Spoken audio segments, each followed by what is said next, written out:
आहा, बड़े सयाने बनते हो। आओ इधर। खबरदार, जो आज के बाद इसके लिए एक कपड़ा लाए तो। अरे ममता, तुम ऐसा क्यों बोलती हो? क्या वो हमारी बेटी नहीं है? तुम्हारी होगी, मेरी नहीं है। और हाँ, बोल दिया, नहीं आएगा इसके लिए आज से कुछ भी। अरे ममता, तुम ऐसी बात क्यों करती हो?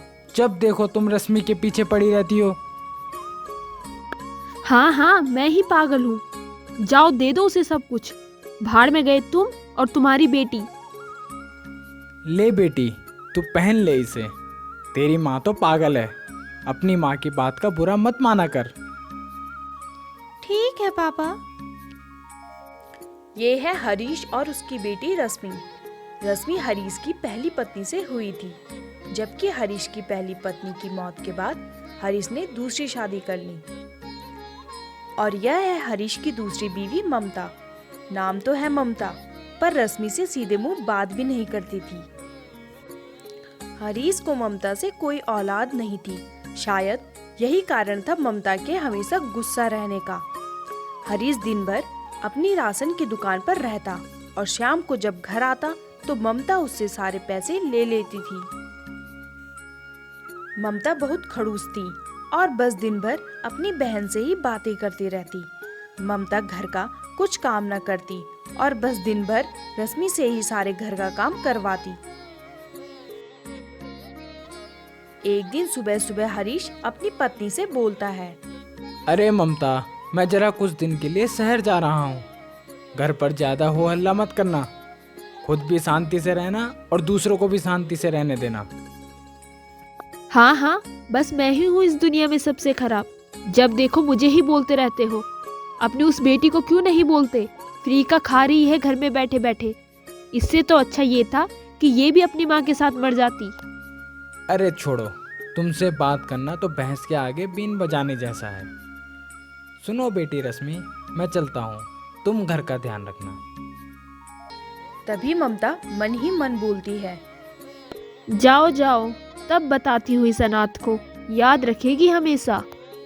हरीश के जाने के कुछ दिन बाद ममता अपनी छोटी बहन को अपने यहाँ बुला लेती है। एक दिन ममता अपनी छोटी बहन से बोलती है, छोटी, मैंने सुना है रश्मि के नाना ने सारी जमीन इसके नाम कर रखी है। क्या बोलती हो दीदी, तुम्हें किसने बताया? अरे एक दिन सुना था मैंने। इसके नाना इसके पापा से बोल रहे थे कि जब मेरी पोती 18 साल की हो जाएगी तब सब इसके नाम कर दूंगा। पर दीदी, उसे 18 साल होने में तो अभी 4 साल है, तब तक क्या करें? कुछ नहीं, इसे मार देते हैं। अरे नहीं दीदी, ये सही नहीं है। तू चुप रह, मैं बताऊंगी कैसे और क्या करना है। ठीक है दीदी, जैसा तुम चाहो। अगले दिन जब रश्मि सो रही होती है तो ममता उसके कमरे में मिट्टी का तेल डाल देती है और फिर आग लगा देती है, पर रश्मि को कुछ नहीं होता। ममता और उसकी बहन मिलकर रश्मि को बहुत परेशान करते हैं। एक दिन सुबह रश्मि कपड़े धो रही होती है, तभी माँ, ये आप क्या कर रही हो? आपने मेरे धोए हुए कपड़ों में नील डाल दिया। मेरी मर्जी, जा अब धो कपड़े। अब तेरे सारे कपड़े खराब हो गए हैं। अगले दिन ममता अपनी बहन से बोलती है, अरे यार, ये कैसे बच गई? कोई बात नहीं दीदी, रश्मि रोज रात को कुएं से पानी भरती है, हम दोनों उसे उस वक्त देख लेंगे। अगले दिन, अरे रश्मि, रात को कुएं से पानी भर देना, कल तुम्हें घर का आंगन धोना है। ठीक है माँ। हे राम, छी छी, अपनी इस गंदी जुबान से मुझे माँ मत बोल। तेरी माँ बनने से अच्छा तो मैं हमेशा बांझ ही रहूं। माँ, आप ऐसे क्यों बोल रही हो? चुप कर और जाकर मेरे लिए चाय बना। एक दिन रात को ममता अपनी बहन को बुलाती है और बोलती है, वो देख, रश्मि पानी भरने जा रही है। चल चल, जल्दी चल। ममता और उसकी छोटी बहन रश्मि के पास जाते हैं और उसे कुएं में धकेल देते हैं। रश्मि चिल्लाती है और बोलती है, माँ माँ, बचाओ बचाओ। हम तुम्हें बचाएंगे तो मरेगा कौन? चल बहन, अब चैन से सो जाते हैं।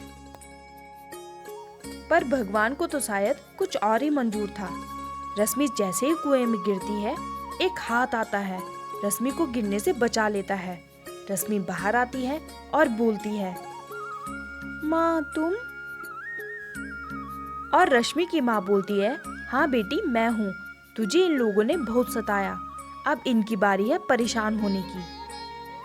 और इधर ममता और उसकी बहन सो रहे होते हैं, तभी अचानक उनका कंबल कोई खींच देता है। ममता और उसकी बहन उठते हैं और अपने चारों ओर देखने लग जाते हैं, लेकिन उन्हें कोई नहीं दिखता। तभी अचानक सामने से रश्मि और उसकी माँ को देख ममता बोलती है, हे भगवान, ये क्या बला है?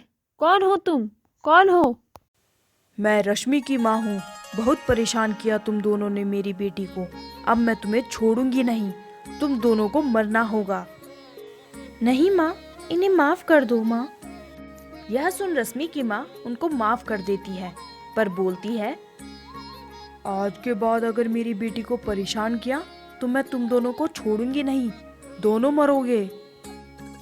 और इस तरह अब ममता बहुत सुधर चुकी थी, न ही वो रश्मि को काम करवाती और न ही उसे बुरा भला कहती, और अब उसके घर में भी बहुत शांति थी। अगले दिन रश्मि के पापा भी घर आते हैं तो देखते हैं कि ममता घर के सारे काम कर रही है। अरे अरे, कहीं मैं गलत घर में तो नहीं आ गया? यहाँ तो उल्टी गंगा बह रही है। ममता, तुम्हें क्या हुआ? मुझे माफ कर दो, मैंने रश्मि के साथ बहुत बुरा व्यवहार किया, मुझे मेरी गलती का एहसास हो गया है। और वह सब अब साथ में खुशी खुशी रहते थे।